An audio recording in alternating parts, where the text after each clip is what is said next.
Hey guys, Kenny here. This is the review I've been really wanting to get to. I This is for the 2010 superhero action movie Iron Man 2, and this was an IMAX showing. I saw it at 10 o'clock yesterday morning. Iron Man 2, what can I say? I was really, really pleased with it. I loved it.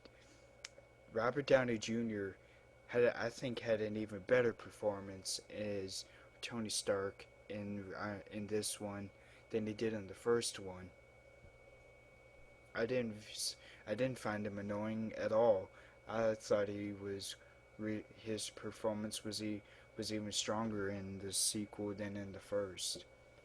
And Don Cheadle taking over Terrence Howard's role as Rhodes, Colonel James Rhodes, I think, or some Colonel Rhodes. Tony calls him Rhodey. I didn't have any problem with Don Cheadle taking over. I thought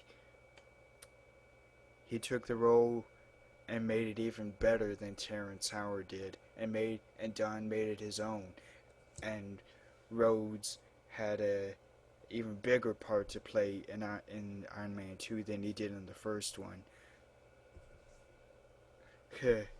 And he was incredible playing War Machine. He looked real good in that suit. I bought him completely as playing War Machine. And Mickey Rourke, he was... Oh, I loved how he played Whiplash, Ivan Vanko. Gah. Oh. Phew. I can't express how much joy I got out of seeing him play a villain. I know he's played villains before, but this might be one of his best in my opinion. That thing that he wore, the Whiplash suit thing, that was awesome. I loved how that looked around on him. Made it look very intimidating, even a little scary. And then at the end, he was in his own iron suit, and he still had those whip things, which was very cool. I love how not really a story arc, but I love how his character progresses through the story. He is seen a lot I do see him a lot. And Sam Rockwell,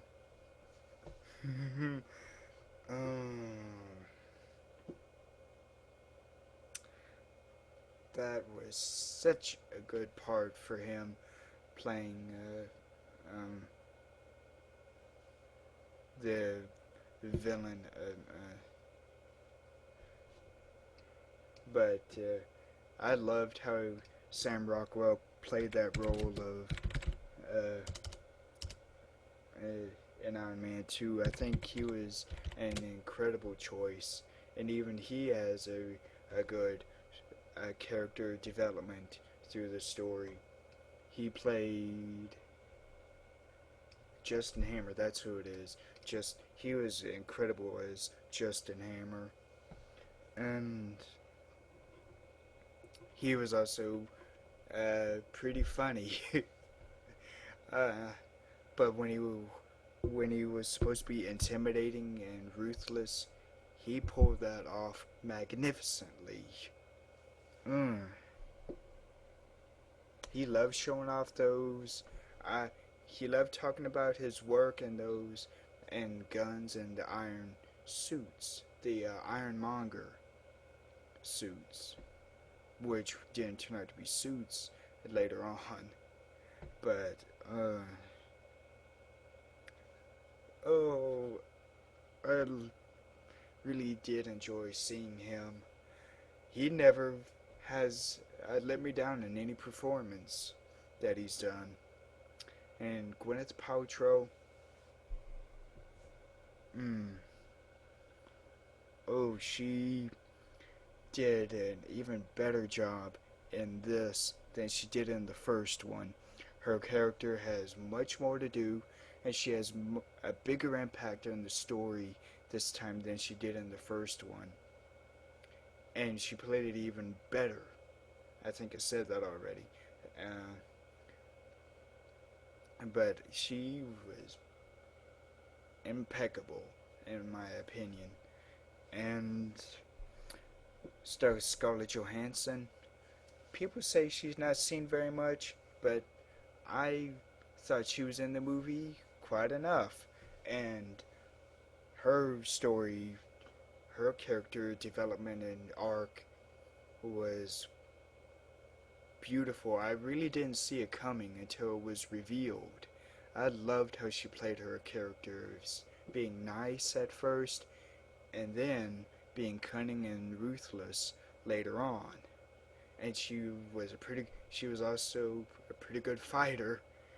So, Scarlett Johansson was a incredible choice for playing Black Widow, in my opinion. And Samuel L. Jackson, people say that he wasn't in the movie as much either. I thought he was awesome. He was a great, incredible choice for playing Nick Fury. I love that the filmmakers of the first one chose him to play Nick Fury. Awesome. Oh, ooh. And that patch was was pretty scary. And it looked like he was a little scarred around the eye, so he looked pretty scary and intimidating. He has a great character in this. Mm. Sam Jackson. I really think will become one of his other best known roles, in my opinion. And Jon Favreau, he shows up, he's in this again, and he has even more to do in this movie than he did in the first. He also has a pretty important character and impact on the story as well. Yeah. Uh, so I'm not going to reveal what that is, but even he has much more to do, and he has a somewhat bigger impact on the story itself. And I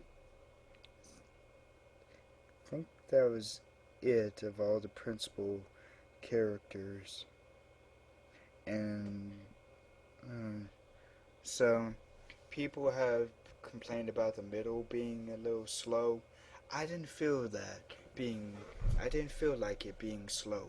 I thought it moved really, really good, really well. That was also an incredible way of setting up the final act. The final of the third act. The beginning, middle, and end were very well connected, in my opinion. Oh, the action in it was even better this time than in the first, I felt. And even people were saying that they didn't they felt there wasn't very much like attention or suspense in this one than there was in the first, and it didn't feel as real. I didn't feel that. I thought it was I felt very enthralled in the story. I thought it was very real. I thought it was also. It felt. I felt more engaged in the story.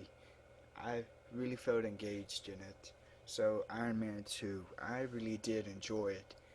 I didn't. Uh, I was skeptical at first, and I thought 2 years was a little too quick, but I thought it was done very, very well.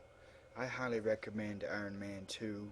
So, I don't know if there's anything else I can say on it, so stay cool and roll out to the movies. Bye.